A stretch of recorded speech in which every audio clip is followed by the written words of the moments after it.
Bonjour à toutes et à tous et bienvenue pour cette première édition de Vie ma vie. L'objectif de cette session, c'est de vous présenter des portraits de femmes qui travaillent dans le milieu du numérique. Parce que le numérique, c'est aujourd'hui 80% des métiers à l'horizon 2035, mais malheureusement, les femmes ne représentent que 30% de ces effectifs. Je suis Audrey Drujon, je travaille pour La Mêlée et je m'occupe notamment d'un programme qui s'appelle Numérique pour elle, qui est un site dédié que je vous invite à découvrir et qui propose un parcours de 4 mois pour découvrir les métiers du numérique et notamment les métiers de la tech. Cette session est organisée en partenariat avec le Pôle emploi et je suis ravie du coup d'accueillir aujourd'hui 4 femmes qui vont vous expliquer leur parcours, leur métier et vous démystifier un petit peu ce qui se cache derrière les appellations de leur métier pour comprendre qu'en fait, ces métiers-là sont accessibles et que vous aussi, demain, vous pouvez, si vous le souhaitez, travailler dans le numérique, faire une reconversion, une formation, lancer votre entreprise. Voilà, le champ des possibles est énorme. Donc aujourd'hui, j'aurai avec moi Marine Brissac, qui est technicienne de support serveur chez Dell. J'aurai également Virginie Vellu, qui est dirigeante de l'agence web marketing Eau-de-Vie. J'aurai également Ségolène Combette, qui est data scientist chez Taurus AI. Et enfin, nous aurons également Aurélie Verpilleux, qui est ingénieure pédagogique chez Learning Script. Du coup, vous allez pouvoir découvrir 4 profils de femmes différentes qui, j'espère, vont vous inspirer. N'hésitez pas à mettre des commentaires sur le chat, à poser vos questions. On les prendra au fur et à mesure. Comment ça va se passer? Donc concrètement, on va faire un petit pitch de chacune des intervenantes. Elles vont ainsi pouvoir vous expliquer le quotidien de leur métier, des petites anecdotes et comment elles en sont arrivées là. Et puis ensuite, on fera un petit Fast and Curious pour comprendre un petit peu ce qu'elles aiment aussi dans la vie, leurs petites préférences. Et on prendra bien sûr vos réactions et vos questions au fur et à mesure de cette session. Voilà, bah, du coup, on espère que du coup, grâce à cette session, vous allez pouvoir découvrir un petit peu le champ des possibles à travers les métiers de la tech et du numérique. Et je vais commencer tout de suite par accueillir du coup Marine, travaille chez Dell en tant que technicienne de support serveur. Bonjour Marine. Bonjour. Alors du coup, est-ce que tu peux nous donner ta petite fiche d'identité? Oui, pas de souci. Alors moi, c'est Marine. Donc actuellement en poste chez Dell en tant que technicienne de support pour les serveurs France et Benelux en l'occurrence, mais aussi un petit peu aux alentours de l'Europe. Et voilà. Donc issue d'une reconversion professionnelle, donc venant du monde du commerce et du design, et puis finalement un petit 360 vers les métiers de l'informatique. Alors du coup, qu'est-ce que ça veut dire ton métier? Est-ce que tu peux nous expliquer un petit peu ton quotidien, ton environnement de travail, ce que tu fais concrètement? Tout à fait. Alors effectivement, donc depuis, en l'occurrence, le covid, on est en télétravail actuellement et pour, t'expliquer un petit peu, mes journées, je suis en collaboration avec les entreprises, donc qui ont des infras, informatiques, notamment composées de serveurs et je suis là pour, accompagner, mes clients dans la résolution d'incidents qui concernent ces serveurs-là. Donc on va surtout m'appeler en cas de, voilà, de panne non programmée et qui ont besoin d'un retour proactif et un diagnostic poussé. Est-ce que tu as un exemple concret à nous donner de type d'intervention que tu réalises du coup? Ouais, ça peut aller vraiment du remplacement du disque qui est tombé à diagnostiquer toute l'infrastructure en termes, voilà, de système d'exploitation, de matériel, de compatibilité des firmware, bon, tout un jargon. Mais voilà, c'est une très grande partie de l'ego avec un petit peu d'informatique. D'accord, ça marche. Peut-être revenir un petit peu sur ton parcours. Est-ce que tu as Mhm. toujours voulu faire ce métier-là? Pas du tout. À la base, moi, je suis graphiste, enfin, je suis de formation graphiste, donc une formation et un parcours scolaire très, très axé au niveau de l'art graphique, photographie et ainsi de suite. Et en même temps, j'ai également une corde au niveau commerce où j'ai beaucoup, beaucoup travaillé, donc surtout dans le retail. Et j'alliais en fait ces deux métiers-là jusqu'à ce qu'un jour je me rende compte que je m'y épanouissais plus Puis j'ai fait donc un bilan de compétences pour savoir ce dont je pouvais être un petit peu capable, et il se trouve que j'avais un profil plutôt scientifique et pratique. Et les 3 grands corps de métier qui en ressortaient, c'était donc en l'occurrence ingénierie mécanique, électrique et informatique. Et pour moi, informatique, ça tombait totalement sous le sens puisque bon, bah, ça a toujours été omniprésent dans ma vie, autant personnelle que professionnelle. Donc à la suite de ça, j'ai cherché une formation, cherché des stages, et puis j'étais un petit peu catapultée chez Dell, en l'occurrence, parce que j'ai eu le bon timing de signaler à tout mon entourage que je cherchais du coup à me reconvertir là-dedans. Et puis on m'a informé d'une place qui se libérait à Dell. Et puis me voilà. D'accord. Et qu'est-ce qui t'a plu tout de suite, du coup, dans ce métier? Ou qu'est-ce qui te plaît le plus, finalement, dans ton métier? Alors, c'est quelque chose que je retrouvais dans le design. C'est le rapport d'assistance et d'accompagnement. Moi, ce qui m'épanouit beaucoup, c'est que effectivement, au quotidien, je sais que j'aide des gens, et je suis vraiment dans une dynamique de réparation au final. Et c'est l'aspect que je préfère dans mon métier. C'est qu'il n'y a pas nécessairement besoin de toujours passer à autre chose. On peut vraiment prendre le matériel de base et réparer et permettre de pérenniser ces choses-là. C'est vraiment l'aspect qui, je pense, me plaît le plus dans mon travail, entre autres. Avec le contact humain, avec le côté aussi très cérébral où il faut réfléchir, il faut faire de la déduction, le côté très investigateur qui me plaît énormément aussi. Est-ce que tu travailles en équipe ou pas spécialement? Oui et non, parce que du coup, on est un petit peu isolés les uns des autres avec le télétravail. Mais oui, on est totalement une équipe, et effectivement, il arrive qu'on doive engager d'autres services sur nos dossiers, en l'occurrence, si jamais il y a besoin en fait d'étendre un petit peu le diagnostic vers ces corps de métier-là. Est-ce que tu peux nous dire un préjugé que tu constates souvent par rapport à ton métier? Préjugés par rapport au métier même ou au fait d'être une femme dans ce métier? Comme tu veux, l'un ou l'autre. D'accord, bon, je vais faire les 2. Le préjugé de ce métier-là, c'est que on pense que c'est un métier de niche pour un type de profil particulier, donc plutôt des geeks un petit peu focusés sur tout ce qui est vraiment dans l'informatique et tout ça, alors que pas du tout. J'ai vraiment découvert un métier où en fait il y a absolument pas de profil type. Ça peut vraiment, vraiment être justement le fameux fit boy qui est beaucoup dans les salles de sport, mais qui derrière va réussir à remonter une infra en même pas une journée. Voilà, ben, moi-même qui n'ai pas forcément le profil informatique, ancienne graphiste qui a fait beaucoup de commerce. Au final, tout le monde peut s'y retrouver. Et voilà, je dirais que c'est à peu près la même chose pour les femmes en fait. Au final, c'est un métier qu'on n'imagine pas féminin, mais finalement, on s'y retrouve totalement en tant que femme dans ce métier. Et du coup, au niveau des savoir-être, qu'est-ce que tu préconises comme qualité ou prérequis qu'il faut avoir pour exercer ce métier? Qu'est-ce que tu dirais? Beaucoup de curiosité, de la patience, je dirais. Être curieux, patient et ouvert. Surtout rester très, très ouvert parce que c'est beaucoup d'informations qu'il faut réussir aussi à trier et puis à replacer dans leur contexte. Donc il faut savoir aussi prendre du recul et un peu de temps sur les situations qu'on va rencontrer. Voilà, une appétence aussi pour tout ce qui est métier d'assistance quand même, hein. C'est un métier quand même qui est également très social.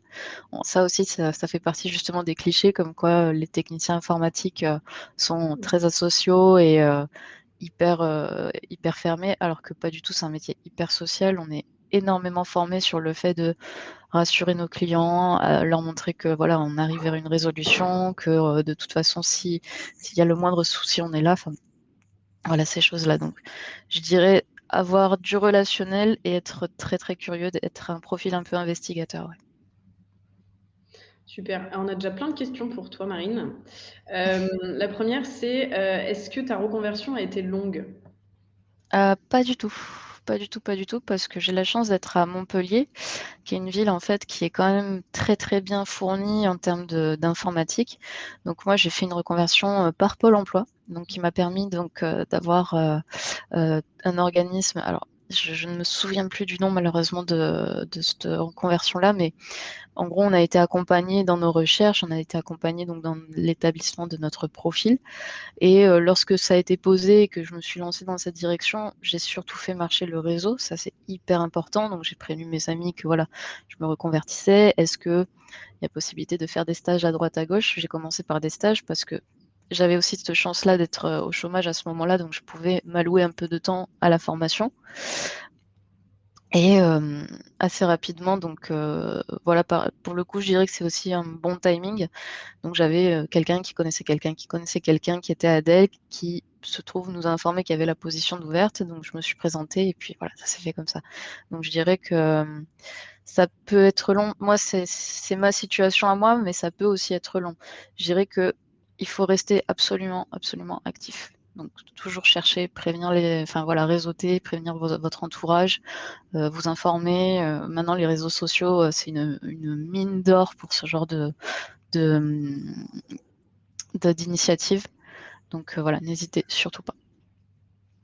Et est-ce que du coup, il y a un niveau d'études de base pour accéder à ce métier-là? Pas du tout. Pas du tout, pas du tout. Alors, en fait, non, je dis pas du tout parce que moi, j'ai pas la formation initiale dans l'informatique. À la base, ce que je voulais faire, moi, c'était une alternance, un BTS en alternance, mais j'ai eu Dell avant, donc il m'a proposé un CDI et il me formait directement sur place.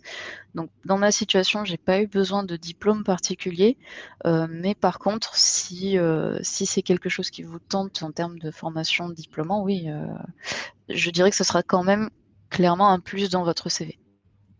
D'accord. Il y a quelqu'un qui nous demande si tu peux juste rappeler l'intitulé exact de ton poste. Ouais, pas de souci. Bon, je vais me le remettre sous les yeux parce que du coup, alors ça va être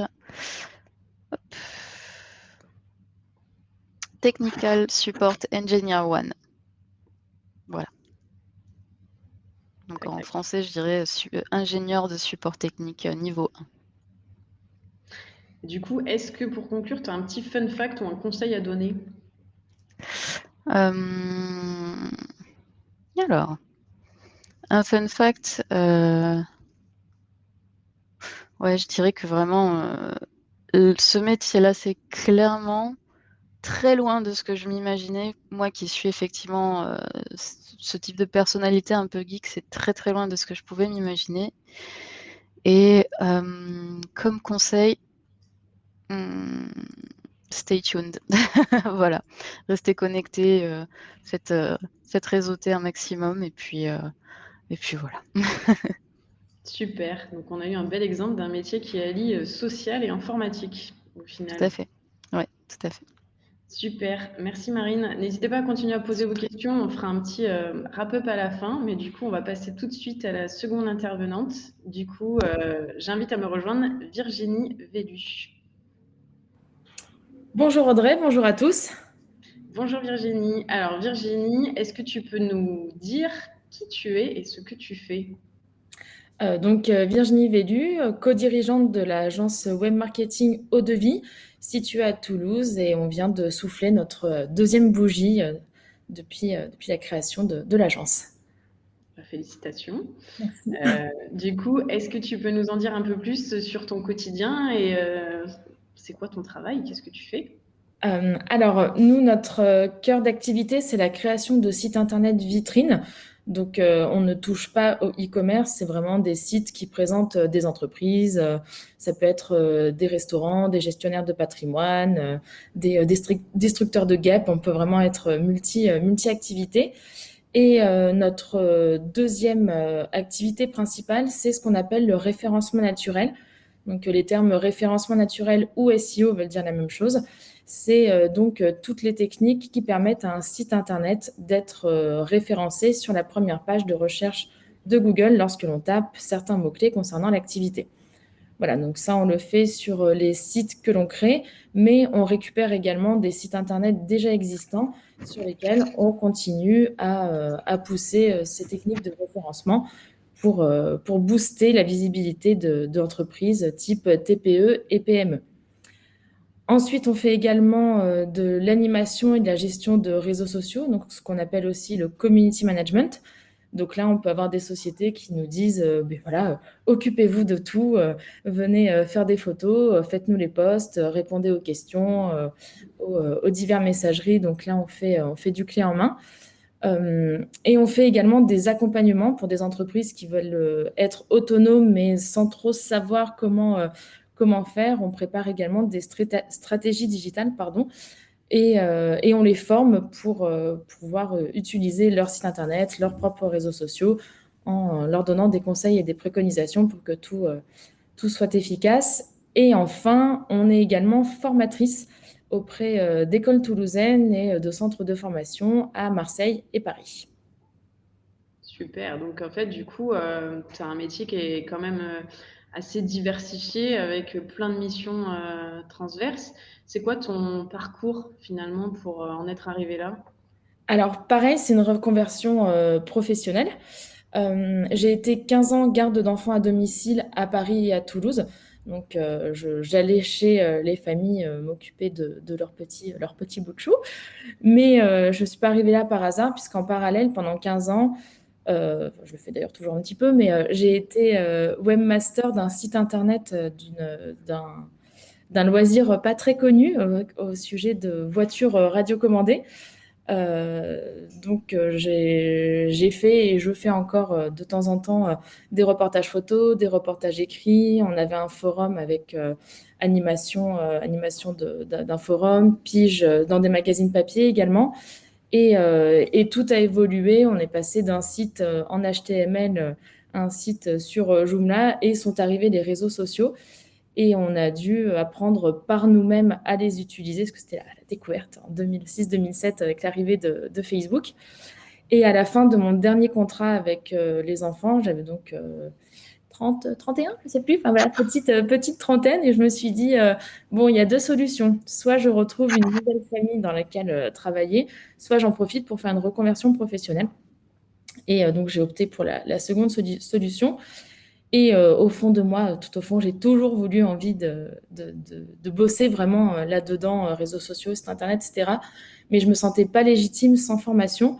Et j'ai donc bénéficié d'un fonds GESIF, qui est donc un financement régional, après avoir pris pas mal d'informations auprès de Pôle emploi. Et donc, j'ai fait une formation qui s'appelle Community Manager au sein de l'école IFOCOP, qui est un réseau national, avec 4 mois d'école, 4 mois de stage, et à l'issue d'un diplôme, on ressort avec une équivalence de Bac+4. Voilà. D'accord. Et ça, c'est une formation qui est payante ou qui est gratuite? Alors, elle est payante, elle peut être financée par Pôle emploi pour les personnes qui sont actuellement inscrites chez Pôle emploi. On peut la faire financer par le fonds GESIF, mais c'est devenu un petit peu moins intéressant, donc je pense qu'il vaut mieux passer par le Pôle emploi. Et en fait, la deuxième partie de rémunération se fait par l'entreprise via le stage. D'accord. Donc au final, toi, tu as allié un petit peu de formation en autonomie et puis cette formation-là est venue concrétiser finalement ta volonté de travailler dans ce domaine-là, quoi. Exactement. Et en plus, pendant mon parcours de reconversion, j'ai eu la chance de rencontrer Audrey, donc une deuxième Audrey. Voilà. Donc je ne travaille pas avec Audrey qui est présente ici, mais Audrey Vicarini. Et petit coup de cœur professionnel, et on s'est lancé, on a créé Eau-de-Vie. Donc le nom découle aussi de notre rencontre, puisque c'est AU pour Audrey, le chiffre 2 parce qu'on est deux, et VI pour Virginie. Et comment ça se passe du coup l'aventure de chef d'entreprise? Super bien. Alors, on a eu beaucoup de préjugés en mode deux filles qui travaillent ensemble, vous allez vous disputer, ça va pas marcher. Voilà, ça c'est quelque chose qu'on entend quand même au début, en mode défi ensemble, ça va faire que des commérages ou se chiffonner. Mais voilà, je touche du bois, du singe, tout. Ça fait donc 2 ans, un peu plus de 2 ans, parce qu'on a créé l'entreprise avant, que l'on bosse ensemble. Et c'est vraiment que du bonheur. On a mis à peu près 6 mois à vraiment prendre nos marques. On n'a pas été aidé parce qu'on s'est lancé en plein Covid. Donc, confinement, voilà, c'était la petite surprise pour se mettre un petit challenge au début. Mais le bilan au bout de 2 ans, c'est que c'est comme si chaque mois était différent parce qu'on a toujours de nouveaux projets et finalement de nouvelles manières de travailler aussi. Donc, pour le moment, le gros positif, c'est qu'on ne se lasse pas. Il y a quelqu'un qui demande si vous recherchez des personnes et si vous les formez. Alors, on a eu des stagiaires l'année dernière. On en a un qui va nous rejoindre également l'année prochaine, oui, via Pôle emploi. Et ensuite, au niveau de tout ce qui est formation, on forme également des particuliers via nos 2 centres de formation à Paris et Marseille qui ont donc le fameux label Calliope et qui peuvent donc utiliser leur CPF pour être formés au métier du numérique. D'accord.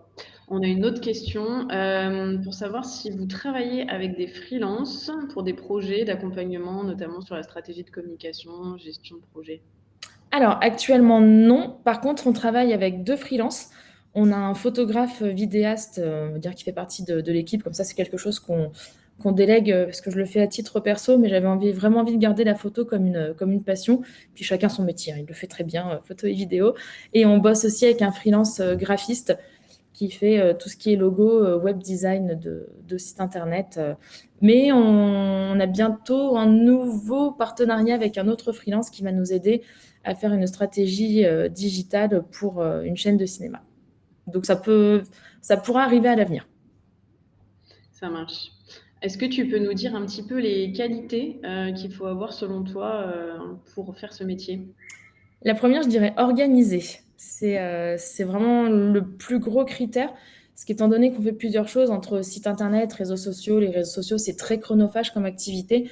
On a vraiment un planning où on se tient jour par jour à ce que l'on doit faire. Et on a quand même pas mal de missions entre s'occuper de nos clients, s'occuper de l'entreprise. Voilà, on a aussi un peu de papier. Donc, ouais, organiser, ça reste vraiment le maître mot de notre métier. Voilà, pour les fans de Friends, si vous avez un petit côté Monica Geller, foncez, c'est parfait. Et le deuxième, la curiosité et surtout rester en veille parce que tout évolue très vite. Je pense que même vous, en tant que consommateur et consommatrice, vous le voyez, les réseaux sociaux changent énormément et surtout notre ami Google change aussi très régulièrement et on doit s'adapter à ses désirs. Il y a quelqu'un qui demande qui a trouvé ce superbe nom d'entreprise? Alors, c'est Julien. Ah ben, je viens de voir sur le chat que c'est lui qui a posé la question. Donc, il s'auto-félicite. Donc, salut Julien. Effectivement, ce superbe nom d'entreprise, rendons à César ce qui appartient à César. C'est Julien qui est avec nous à l'école Ifocop. On avait annoncé l'ouverture de l'entreprise, mais sans avoir de nom. Ça faisait 2 jours qu'on était dessus avec Audrey. Lui, il nous a dit eau de vie, d'un air détaché, très simple et limpide. Donc, encore merci Julien. C'était l'évidence. Quelqu'un demande si vous proposez des stages en immersion, du coup. Oui, via Pôle emploi d'ailleurs. Les stages sont d'une durée d'1 mois. On ne peut pas en faire plus. C'est une grosse demande, en tout cas, de la part des stagiaires que l'on reçoit, c'est d'être sur des périodes un petit peu plus longues. Mais Pôle emploi, c'est 30 jours maximum. Mais oui, on le fait. D'accord. Pareil que tout à l'heure pour Marine, est-ce que tu as un fun fact à nous partager sur ton métier ou sur tes expériences? Alors, la dernière en date, on a participé à un salon professionnel à Toulouse qui s'appelle Services. Et on n'avait pas trop bien compris les premières fois qu'on nous l'a demandé. Donc, on était toutes les 2 sur le stand à parler à présenter notre activité. Et plusieurs messieurs, pour le coup, c'est des messieurs, nous ont dit « Mais elle n'est pas là, la personne qui crée les sites internet ?» La première fois, bon, on n'a pas trop rebondi. Puis après, on s'est dit « Mais en fait, non, c'est qu'ils doivent chercher un homme qui est sur cette partie création de sites web. Et après, non, on a répondu différemment en disant non, non, mais c'est nous qui le faisons. Effectivement, c'était bien ce à quoi il faisait allusion en mode bon, les femmes, ça fait pas encore des sites internet, quoi. Donc il y a encore un peu ce préjugé. Et qui est bien pourtant, ça présent. fonctionne très bien depuis 2 ans. Exactement. Donc oui, oui, Avec deux on femmes. y arrive. Ça marche. Et c'est quoi, du coup, les projets pour la suite? Les projets pour la suite, bah, pour 2022, bah, continuer en tout cas à créer des sites internet, notamment pour les Toulousains, parce que je pense que beaucoup de structures se sont rendues compte avec le confinement et toute la crise qui est passée par là ces 2 dernières années, qu'aujourd'hui, être invisible sur Internet, quand il y a des confinements ou même sans confinement, c'était vraiment un gain important en termes de retour sur investissement, de visibilité et pour booster l'activité d'une entreprise. Aujourd'hui, ça reste quand même inévitable d'avoir un site internet qui va être un petit peu renforcé par les réseaux sociaux, même si nous, on pense, et après constatation, que la base, ça reste le site internet, puisque quand on a besoin de quelque chose aujourd'hui, on demande à notre téléphone et tout particulièrement à notre fameux ami Google. Super. Bah, merci beaucoup Virginie. On prendra le reste des questions un petit peu plus tard, parce que là, du coup, on va enchaîner. Et Merci à vous. du coup, j'accueille tout de suite Ségolène Combette à me rejoindre.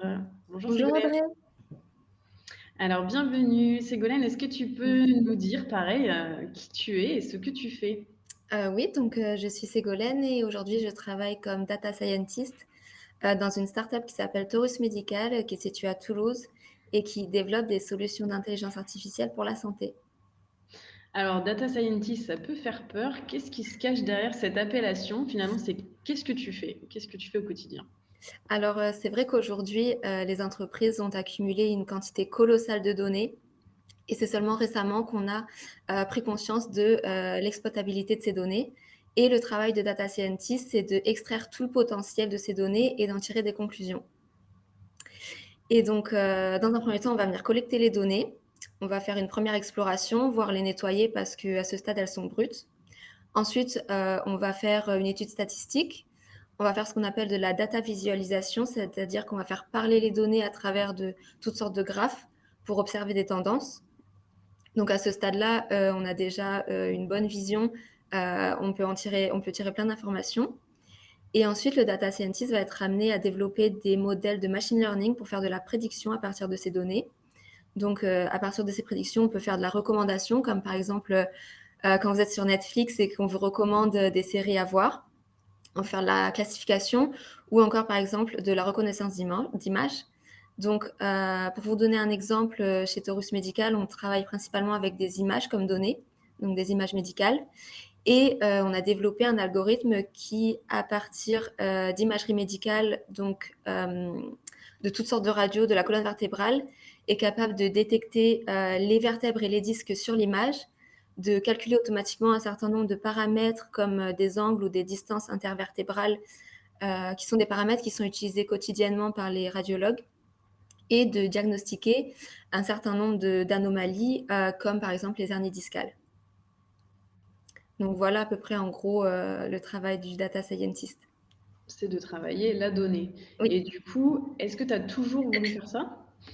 Alors concernant mon parcours, c'est vrai qu'à la base, j'ai plutôt un parcours académique parce que j'ai fait une thèse en physique théorique. Et après ma thèse, j'ai voulu basculer dans le monde de l'industrie. Et donc, j'ai fait une formation qui a été financée par Pôle emploi en partenariat avec la Sorbonne pour apprendre le métier de data scientist et avoir un diplôme. Et suite à cette formation, j'ai commencé à travailler dans l'entreprise dans laquelle je travaille aujourd'hui. Ça marche. Et du coup, comment tu as découvert ce métier finalement?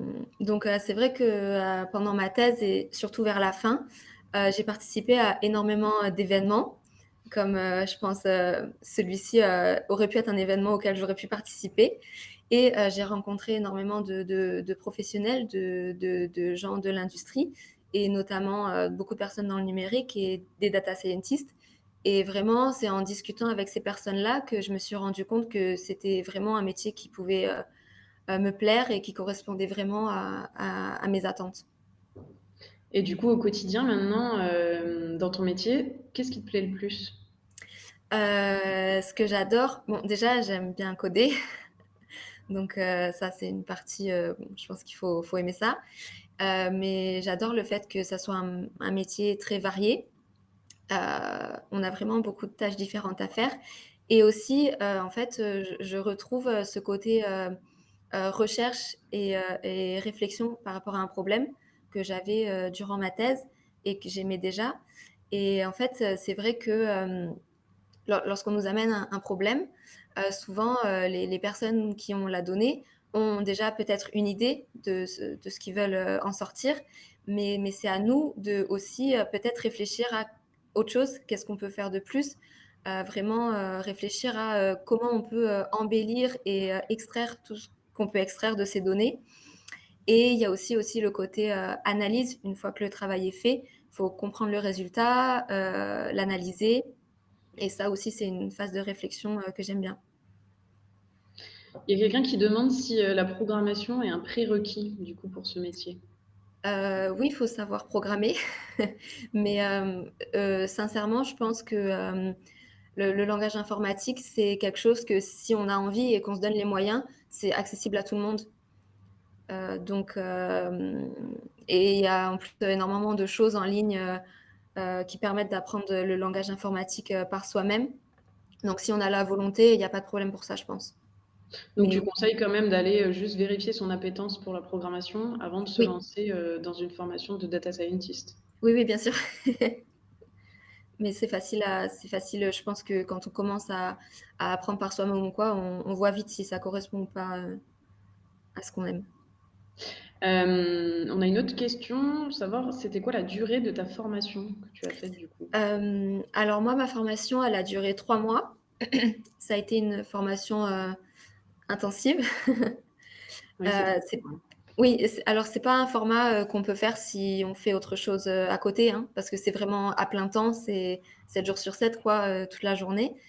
Mais ça fait que ça a été court dans un sens. Et ça a été une formation super complète. On avait des examens toutes les semaines. On a eu un projet de recherche à mener en parallèle, avec à la fin un rapport à rendre et une soutenance orale. Donc ça a été assez chaud. D'accord, ouais, c'est intensif quand même. Oui, c'est intensif. Après, il y a le métier de data scientist, mais il y a aussi le métier de data analyst qui est peut-être aussi plus accessible. Est-ce que tu peux nous en dire un mot juste pour comprendre un petit peu la différence? Oui. Alors c'est vrai que le monde de la data, c'est un secteur assez récent, comme je le disais tout à l'heure. C'est un secteur en pleine émergence et les métiers de la data, c'est des métiers nouveaux qui sont un peu en train d'être construits. Il y a le métier de data scientist, mais il y a aussi le métier de data analyst et le métier de data engineer. En fait, c'est les 3 gros métiers dans le monde de la data et il y a des petites variantes entre les 3 forcément. Le métier de data analyst, il va être un peu plus focus sur la partie data visualisation et études statistiques. Donc, il va plutôt être spécialisé dans la statistique et la création de graphes et de visuels pour faire parler la donnée. Il peut être amené à faire aussi un peu des modèles de machine learning, mais des modèles plus simples.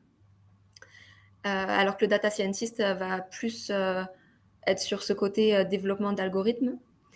Et le métier de data engineer, lui, il peut aussi développer des modèles de machine learning, mais il va aussi il va devoir aussi travailler tout ce qui est stockage de la donnée, architecture des systèmes. Ça, c'est des choses qu'on n'est pas amené à faire dans les 2 autres métiers. Donc oui, si vous êtes intéressé par le monde de la data, peut-être aller voir quel métier vous correspond le plus et correspond le plus à vos attentes. Parce que voilà. Est-ce qu'il y a on a une autre question qui demande, est-ce qu'il y a un langage du coup à privilégier? Alors aujourd'hui, on utilise dans le monde de la data surtout Python parce que c'est un langage qui a beaucoup de librairies adaptées à la data science. Il y a des fois, on peut trouver un peu du R et c'est un langage qui, je pense, est en train d'évoluer pour s'adapter au métier de la data, mais c'est Python. Principalement aujourd'hui, c'est Python. D'accord. Et du coup, pour aller encore plus loin dans la réflexion, quelqu'un nous demande est-ce qu'il faut être bon en maths pour être data scientist? Alors, oui, oui, il faut être bon en maths. C'est vrai que pour développer nos algorithmes, on utilise énormément des modèles mathématiques. Mais il faut surtout avoir un goût pour les maths parce Il que faut avoir un S. oui, enfin, c'est conseillé. Je pense que faut avoir un bac S, faut avoir un background en maths. C'est plus facile. Mais je pense qu'aujourd'hui, avec tout ce qui est mis en place, les formations et aussi tout ce qui est accessible en ligne pour s'auto-former, si on a la volonté, si on sait que c'est ce qui nous plaît, je pense qu'on peut toujours y arriver. Donc, j'imagine en fait des profils plus peut-être économiques qui peuvent être intéressés par le monde de la data et qui ont aussi un peu de background en maths. Ça peut être peut-être un peu plus compliqué de se former à ce métier, mais je pense que c'est faisable en fait. Oui, avec du travail et de la Oui, formation, oui, c'est accessible. et de la volonté. Est-ce que du coup, tu as rencontré aussi des préjugés par rapport à ce métier ou même toi, est-ce que tu avais des préjugés avant de travailler dans ce domaine? Un peu comme Marine, en fait, c'est vrai qu'il y a beaucoup de gens qui pensent que c'est un métier très axé sur le code. On passe un peu pour des geeks des fois. Mais je pense que le code, c'est pas notre métier. En fait, pour nous, c'est un outil. On n'est pas des informaticiens. Et le métier de data scientist, c'est plein d'autres choses que le code aussi. Il y a vraiment, comme je vous disais, une phase de compréhension du problème. On doit trouver les solutions les plus pertinentes parce qu'il n'y a pas vraiment de règles. On a énormément d'outils à notre disposition. C'est à nous de savoir lesquels utiliser. Et aussi, c'est un métier où on collabore énormément avec d'autres corps de métier. Donc, il faut savoir aussi communiquer les résultats avec des gens qui ne sont pas forcément experts dans le domaine. Donc voilà, c'est pas que du code. Il faut savoir être pédagogue aussi pour Et vulgariser. expliquer voilà, et vulgariser ton métier et ce que tu fais au quotidien. Mm, mm. Quelqu'un juste demande quel est le nom de la formation que tu as fait. Alors, c'est Data Scientist. Ok. Ça, c'est le nom du site web ou Ouais. Ok. Donc, allez sur Data Scientist. Et c'est quoi les savoir-être indispensables pour faire ce métier?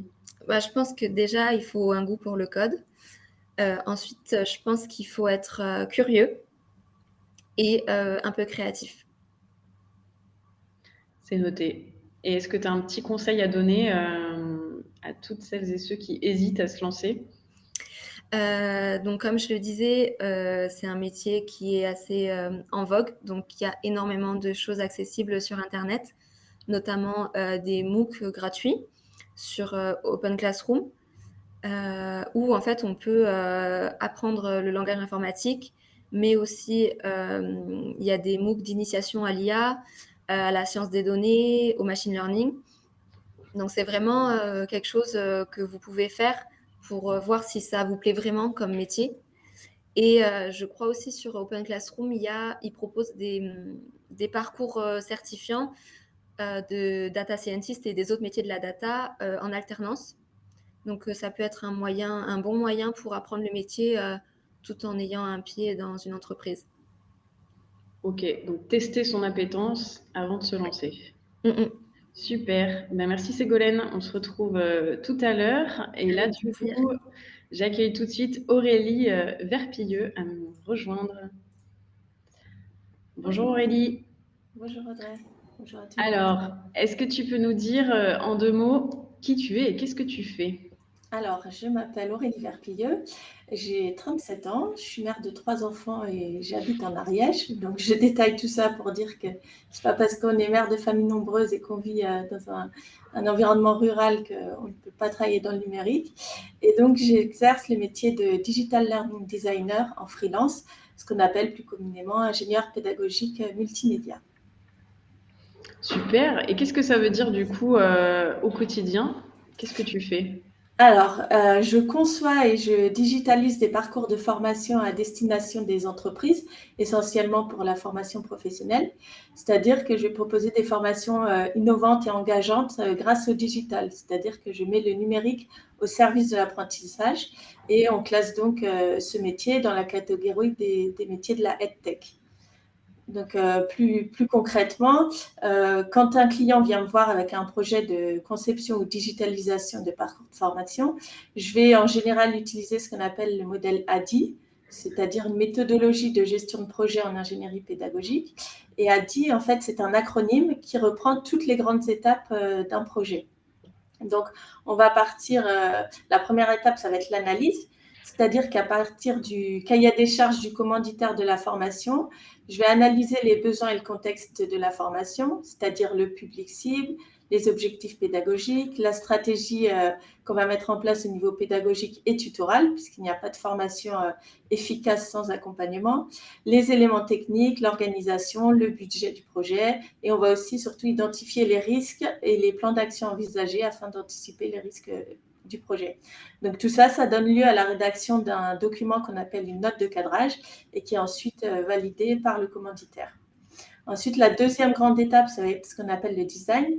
Donc là, ça va se développer en trois parties. On va d'abord élaborer le synopsis de la formation, c'est-à-dire l'architecture globale de la formation. Donc, on va définir les démarches, les méthodes pédagogiques qu'on va utiliser, les types d'activités, voir si on va utiliser du storytelling, des éléments de gamification. On va définir aussi la dimension sociale de la formation et les modalités de l'accompagnement tutoral. Donc ça va donner lieu à l'élaboration d'un scénario global qui lui aussi sera validé avec le commanditaire. Ensuite, on va passer à la rédaction du scénario détaillé, c'est-à-dire qu'on va rédiger le contenu précis de la formation, les exercices, les études de cas, les synthèses, le fil rouge de la formation. On va lister les éléments de gamification et leur mise en œuvre, etc. Là aussi, ce scénario détaillé sera validé par le commanditaire. Et on va pouvoir passer ensuite à l'élaboration de tous les documents pédagogiques, c'est-à-dire les guides d'animation tutorale à destination des tuteurs de la formation, ou alors aussi le conducteur des éventuelles classes virtuelles, et surtout le storyboard des modules e-learning, c'est-à-dire que c'est un document qui décrit chaque écran du module qui sera visionné par l'apprenant, non seulement en termes de contenu pédagogique, mais on va aussi détailler dans ce document tous les autres éléments plus techniques du module, c'est-à-dire le graphisme, les vidéos, les scripts des voix off, les animations, les interactions, les questions du quiz, etc. Donc, ce sera le document de référence, en fait, pour ensuite la réalisation du module qui va être surtout utile quand l'intégration du module se fait par une autre personne de l'équipe projet, par exemple un intégrateur. Et donc, ce document sera lui aussi validé par le commanditaire. Et ensuite, on va pouvoir passer à la troisième étape de cette méthodologie, qui est le développement. Donc, c'est là où intervient plus précisément le numérique, puisqu'on prend en charge la réalisation et l'intégration des modules, c'est-à-dire qu'on va produire les médias. Donc, en audio, ça va être les voix off, les musiques, les jingles. On va produire la vidéo, les motion design, le montage. On va faire tout ce qui est traitement graphique des images, etc. Ensuite, tout ça, on va l'intégrer sur un outil auteur. Tous les éléments du storyboard et tous les éléments de production média, on va les intégrer sur un outil auteur. Alors, le plus connu et le plus utilisé aujourd'hui, c'est Storyline. Et on va ensuite réaliser le recettage, c'est-à-dire qu'on va vérifier au niveau technique que tout fonctionne bien et que le module est prêt à être diffusé. Donc là aussi, il y aura une validation au niveau du commanditaire. Ensuite, on va passer à la quatrième étape, grande étape, qui s'appelle l'implémentation. C'est-à-dire qu'on va diffuser le contenu de la formation via ce qu'on appelle une plateforme LMS. Alors, LMS, ça signifie Learning Management System. C'est donc en fait une plateforme d'apprentissage sur laquelle vont se connecter les apprenants pour accéder au contenu de formation. Alors, le plus connu aujourd'hui, en tout cas un des plus utilisés, parce qu'il est open source, c'est Moodle. Et il va s'agir donc d'implémenter les contenus qu'on aura élaborés en amont sur cette plateforme et de la paramétrer parce que souvent, parce que les plateformes LMS permettent justement de récupérer des données concernant la complétion de la formation, le résultat au quiz ou aux évaluations, etc. Donc là aussi, il y aura du traitement de données grâce au reporting ensuite. Et enfin, la dernière étape du projet, c'est ce qu'on appelle l'évaluation. C'est-à-dire qu'on va évaluer le dispositif de formation, alors soit tout de suite après la formation, pendant la formation, soit plusieurs semaines ou plusieurs mois après.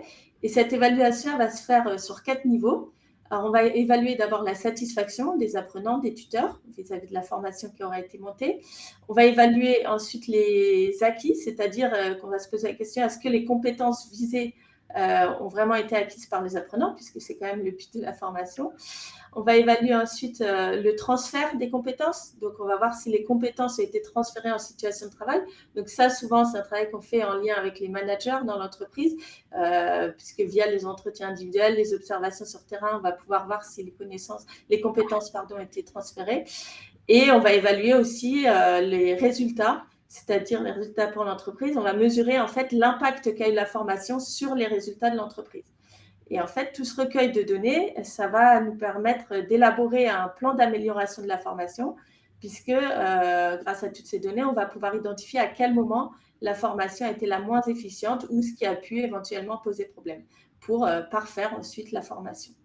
Donc voilà, en gros, ce que je fais. Donc, c'est hyper large. Du coup, tu es vraiment dans la création d'outils pédagogiques et en utilisant les outils digitaux, au final.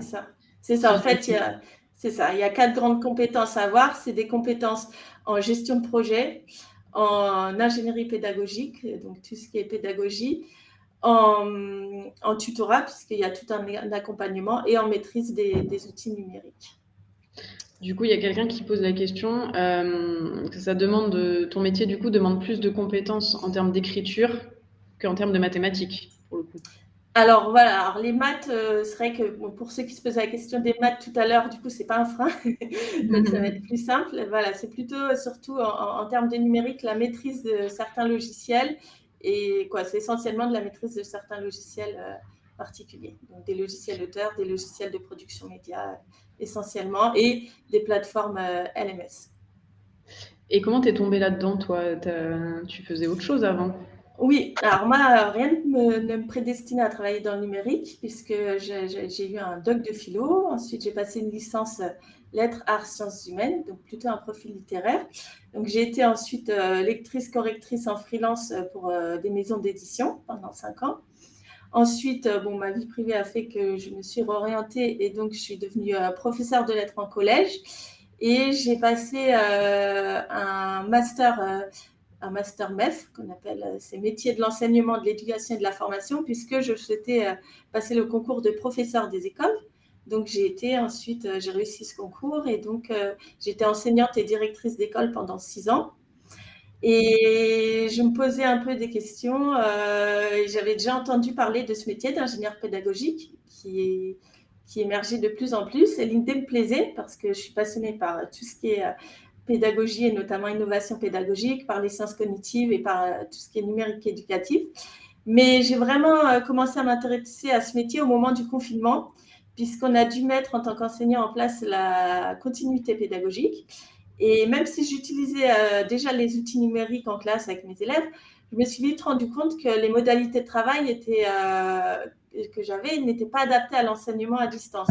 Donc, je me suis aperçue que je devais revoir toute la conception pédagogique de mes séquences pour pouvoir être plus efficace dans la transmission de connaissances et permettre à mes élèves de développer les compétences.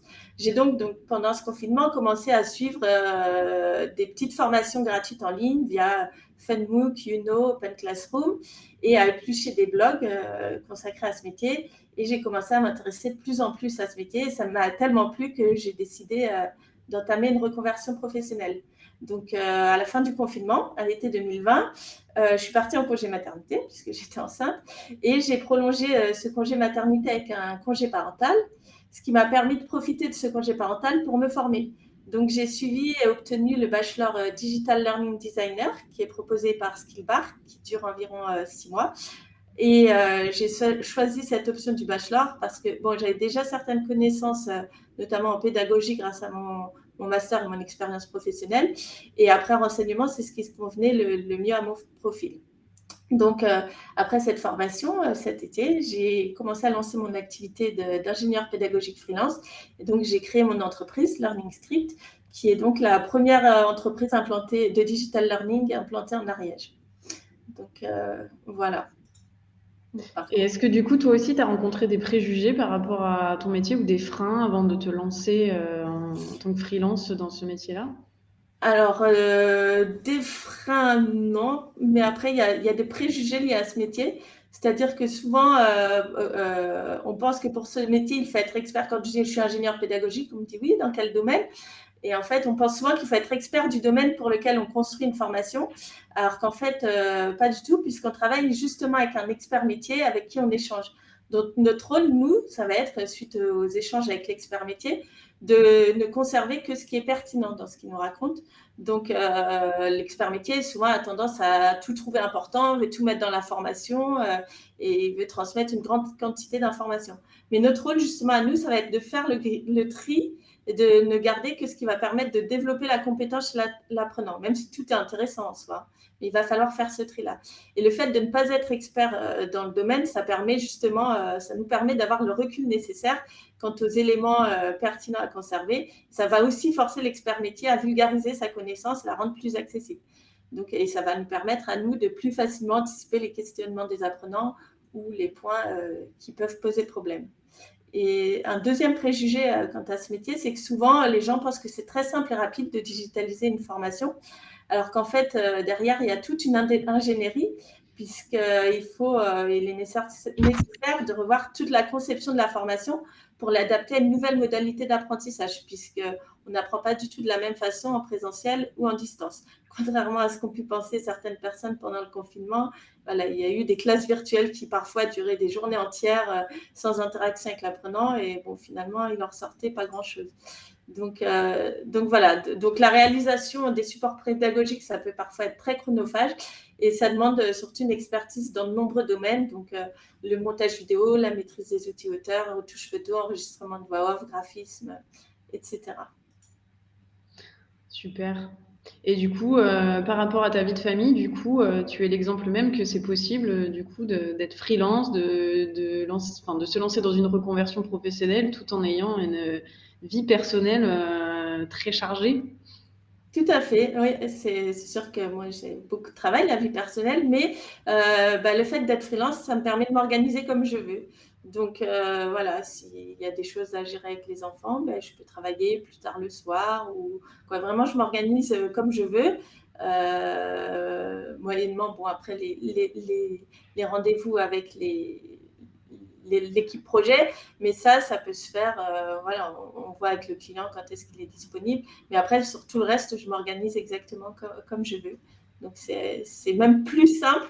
Finalement, on a beaucoup de préjugés aussi sur le métier d'enseignant, où on estime que les enseignants ont beaucoup de temps libre, et finalement, c'est plus simple pour moi d'être freelance et d'avoir cette liberté-là que d'être enseignante pour gérer ma vie de famille. Donc, voilà. Est-ce que tu as un petit conseil du coup à donner là pour terminer ton témoignage? Et bien, ça va reprendre un peu ce que disaient les collègues. Si j'ai un conseil, c'est de développer son réseau, de beaucoup échanger, de s'ouvrir aux autres, d'intégrer des communautés. Alors moi, je consacre toujours quelques heures par semaine à un temps d'échange avec des membres d'une communauté de digital learning designer dont je fais partie. Et ça m'apporte énormément. Ça me permet de continuer à développer mes compétences, découvrir de nouveaux outils. Et en tant que freelance, c'est d'autant plus important le réseau que pour décrocher des missions. Voilà. Et il faut, un autre conseil aussi est nécessaire comme disait tout à l'heure la collègue, de se former en permanence puisque c'est un métier qui évolue. Il y a beaucoup d'évolutions dans ce domaine et donc il faut faire une veille très active et ça, c'est facilité aussi grâce au réseau et au partage de ressources. Donc voilà. Merci beaucoup Aurélie. Du coup, avant de prendre les autres questions s'il y en a, je vais du coup inviter donc Marine, Virginie, Ségolène et Aurélie à me rejoindre sur le live. Pourquoi ? Parce qu'on va passer à une petite session Fast and Curious, où en fait le principe c'est que je vais poser des petites questions et puis chacune va nous donner un petit peu Sa préférence. Donc, je vous laisse répondre dans l'ordre. Donc, Marine, Virginie, on commence tout de suite parce que du coup, vous êtes tout en live. Alors, vous êtes plutôt iOS ou Android? Marine, du coup? Pour moi, ce sera Android. iOS. iOS. iOS aussi. Plutôt travail ou télétravail? Télétravail. Télétravail et mêlée numérique. Un peu les deux. Télétravail. Plutôt front-end ou back-end? Back-end. Les deux. Plutôt back-end. Plutôt front-end, puisque c'est ce qui va favoriser l'ergonomie cognitive pour l'apprenant. Plutôt PC ou plutôt Mac? PC. Mac. PC. Mac, mais je travaille aussi sur PC, puisque certains logiciels ne sont compatibles que sur PC. Plutôt Instagram ou plutôt LinkedIn? Instagram. Instagram pour le perso et LinkedIn pour le pro. Instagram. LinkedIn pour le réseau. Plutôt lève-tôt ou couche-tard? Lève-tôt. Couche-tard et lève-tôt. Mais je me l'impose, le lève-tôt. Moi, lève-tôt aussi. Et moi, les deux. Lève-tôt pour les enfants et couche-tard pour le travail. Forcément. Plutôt vélo ou plutôt métro? Plutôt vélo. Plutôt scooter. Tout le temps vélo. Et moi, plutôt voiture en Ariège, j'ai pas trop le choix. Plutôt salarié ou plutôt freelance? Les deux, totalement les deux. Ça dépend de nos envies. Du coup, on est salarié, mais avec tous les avantages du freelance. Moi, actuellement, je suis salariée. Ouais, freelance. On va terminer par une petite recommandation du jour. Donc, chacune va vous faire sa petite recommandation, soit culturelle, une recommandation d'une recette de cuisine, ce que vous voulez. On commence par Marine. Alors, moi, ma recommandation, elle va aller dans le sens de est-ce que vous avez de l'appétence pour l'investigation? Ça va être un jeu de société. Également, si vous aimez tout ce qui est escape game, mais que vous n'avez pas forcément l'occasion de vous y rendre physiquement, il y a un jeu de société qui s'appelle Unlock, qui est absolument génial, puisque c'est un escape game un petit peu interactif, où on va utiliser également son smartphone pour débloquer des énigmes et des choses comme ça. Et c'est hyper fun, donc à jouer à plusieurs, ça se joue très vite, ou alors justement, à contrario, très lentement, mais c'est hyper intéressant et hyper stimulant pour les personnes qui aiment justement jouer de l'investigation. Je confirme. Virginie, ta recommandation?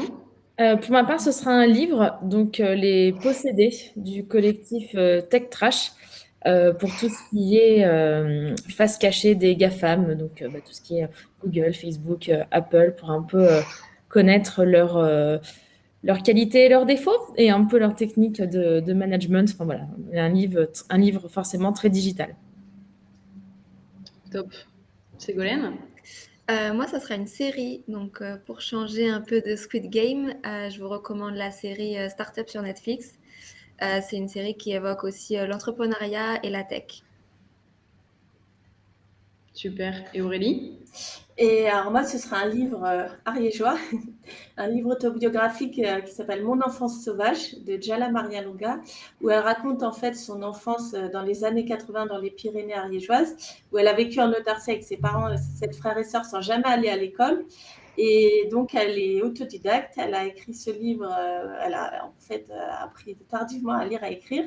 Et son livre a reçu le prix littérature 2012 au Salon du Livre pyrénéen. Et aujourd'hui, elle est auteure et éditrice. Elle sort aujourd'hui, cette année, son 9e ouvrage. Et c'est juste pour vous faire passer un petit message, c'est qu'il faut toujours croire en ses rêves et surtout en son potentiel. Voilà. Super. Alors, du coup, merci à tous d'avoir suivi les pitchs de nos 4 intervenantes. J'espère que du coup, ces parcours et ces métiers vous ont inspiré. N'hésitez pas si vous avez des questions. On est encore ensemble pendant quelques minutes, donc vous pouvez les poser. Je vous invite aussi à aller sur le site numériquepourelle.fr si vous souhaitez en savoir plus sur notre programme d'accompagnement et à nous contacter via ce site-là si vous souhaitez échanger avec nos intervenantes par la suite. Si vous avez des questions, que vous voulez les avoir au téléphone ou en tout cas poursuivre la discussion, elles sont toutes volontaires pour échanger avec vous. Donc, merci encore les filles pour votre disponibilité et votre temps sur ces sessions-là. C'est super important pour nous de pouvoir montrer la diversité des métiers dans le numérique, le potentiel qu'il y a sur tous ces métiers-là et surtout vous donner envie voilà, de pousser la porte, d'en savoir un petit peu plus et de vous questionner sur l'opportunité de ces métiers-là. Donc les filles, il me reste à vous remercier et puis je vais passer tout de suite la parole à Céline Chauvet de Pôle emploi qui est avec nous aujourd'hui pour intervenir et nous donner un petit peu son regard sur aussi l'importance d'encourager les femmes à s'orienter vers les métiers du numérique. Donc merci à toutes et je passe du coup la main à Céline. Donc pour Pôle emploi, je m'occupe particulièrement des métiers du numérique et du secteur du numérique, un petit peu tête de pont héros et en Garonne, puisque c'est là qu'on a le plus d'entreprises en numérique et d'offres d'emploi dans le numérique. On a beaucoup des entreprises du numérique qui recrutent. Donc c'est très important qu'on fasse connaître ces métiers parce qu'on a beaucoup moins. Rien que sur l'an dernier, entre le mois de septembre, à septembre l'an dernier, il y a eu un peu plus de 7000 offres d'emploi en Occitanie dans les métiers du numérique et je parle vraiment numérique dans les entreprises du numérique. Donc, si on élargit un petit peu au métier du numérique dans des entreprises dont l'activité principale n'est pas le numérique, on en a plus. Si on, voilà, donc on a vraiment beaucoup de besoins, des besoins de personnel très qualifié, mais pas que. Je regardais, c'est un peu moins de 20% d'offres d'emploi, une offre d'emploi sur 5 qui est une offre d'emploi cadre. Mais on a aussi des emplois qui sont prêts à former et on a des contrats notamment de professionnalisation, voilà, des offres d'emploi qui est vraiment très liée et surtout une demande des entreprises qui est très très prégnante sur les femmes. Voilà, 7% des hommes qui travaillent dans le numérique sont des femmes. Donc voilà, et un vrai souhait des entreprises du numérique de faire venir, de féminiser les emplois, non pas seulement pour faire bien, mais parce que aussi, mesdames, vous avez des choses à apporter, un autre regard, et ne serait-ce qu'un regard aussi utilisateur et client, puisque la moitié des hommes étant des femmes, les hommes avec un grand H étant des femmes, c'est très important pour les entreprises du numérique d'avoir les femmes. Et le constat qu'on fait, c'est qu'aujourd'hui, c'est seulement 17% des salariés dans le secteur qui sont des femmes. Donc, c'est vraiment très, très important qu'on ait des témoignages et vraiment, merci beaucoup, mesdames, de vos témoignages. Et je pense qu'ils doivent permettre à beaucoup de femmes qui s'arrangent de personnaliser les choses, de s'inspirer, de s'engager, d'oser surtout. Et je vais vous faire passer, c'est vraiment si vous êtes intéressés par ces métiers, il y a des opportunités. Mesdames, vous êtes attendues et il y a des possibilités de se former, que ce soit sur de la formation initiale, de la formation qualifiante, certifiante. Le Conseil régional et Pôle emploi finance vraiment des formations en masse, un petit peu partout sur le territoire, et des formations numériques aussi, ou 90% digitales. Donc, on peut accéder à la formation et on peut aussi, si on a un autre parcours beaucoup de salariés dans le secteur du numérique, quand on leur pose la question, nous disent « Ah, mais moi, j'ai un parcours atypique ». Donc, il y a plein de personnes qui viennent d'autres secteurs et qui se sont formées ensuite au métier du numérique. Je pense que les parcours qu'on a entendus ce matin en donnent une bonne image. N'hésitez pas à venir demander de l'aide, des conseils. Tiens, on peut vous aider, que ce soit sur de la formation initiale, que ce soit sur de la formation pour adultes, que ce soit de la formation en cours d'emploi chez l'employeur. On a plein de solutions. Il faut juste avoir envie et travailler sur un projet réaliste, mais on peut vous aider. Voilà. Donc, surtout, osez. Vous êtes attendus. Vraiment, chaque fois que je discute avec des employeurs, ils me parlent de leur souhait de faire rentrer des femmes dans leurs entreprises. Donc, c'est vraiment important.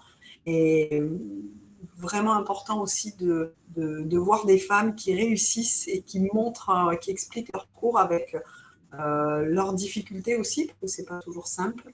Mais c'est possible. Vous en êtes la preuve. Et vraiment, il ne faut pas hésiter. Alors, c'est très bon parce que je vois beaucoup de chats à l'écran qui passent. Voilà. Donc, voilà, vraiment, un grand merci de nous inviter et de nous donner l'occasion de nous exprimer sur ces sujets-là.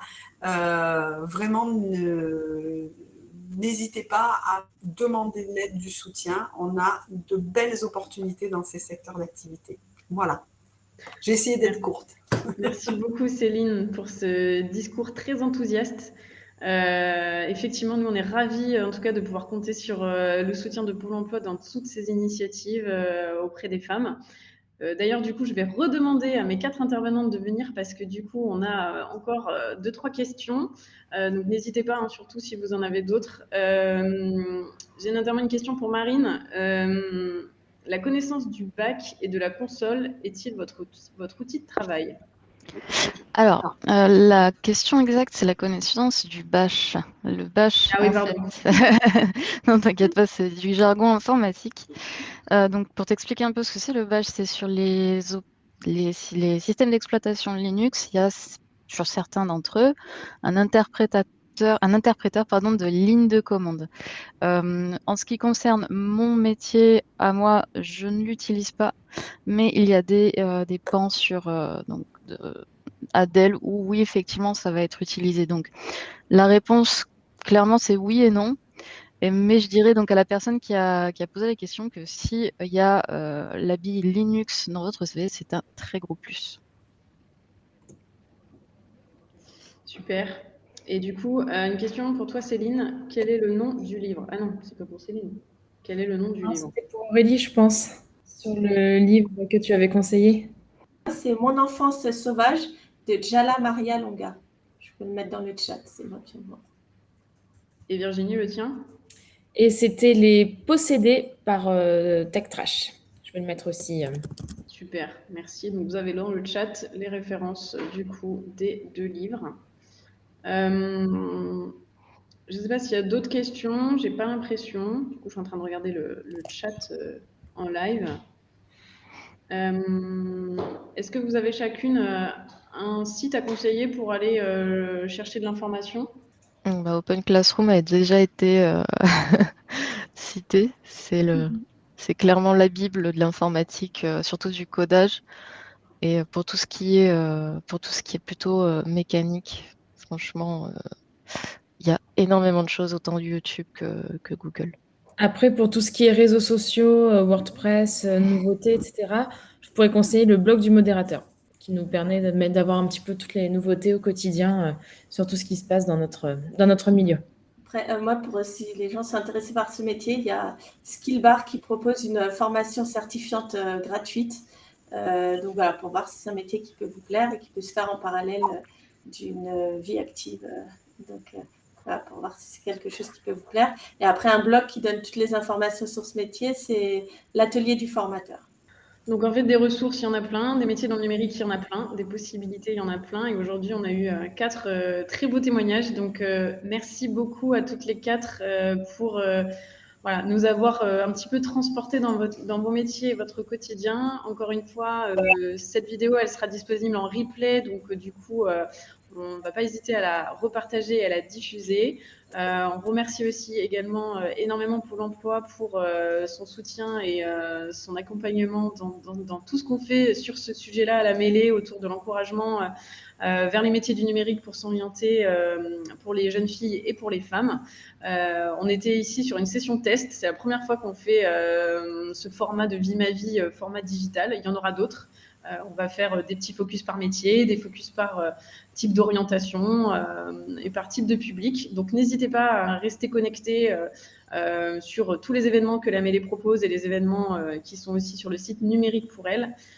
Merci à toutes et à tous d'avoir assisté à cette présentation. Et puis, on se retrouve très vite pour d'autres actions pour encourager les femmes à s'orienter vers les métiers du numérique. Merci tout le monde. Merci. Merci beaucoup. Bonne journée. Bonne journée. Au revoir. Au revoir.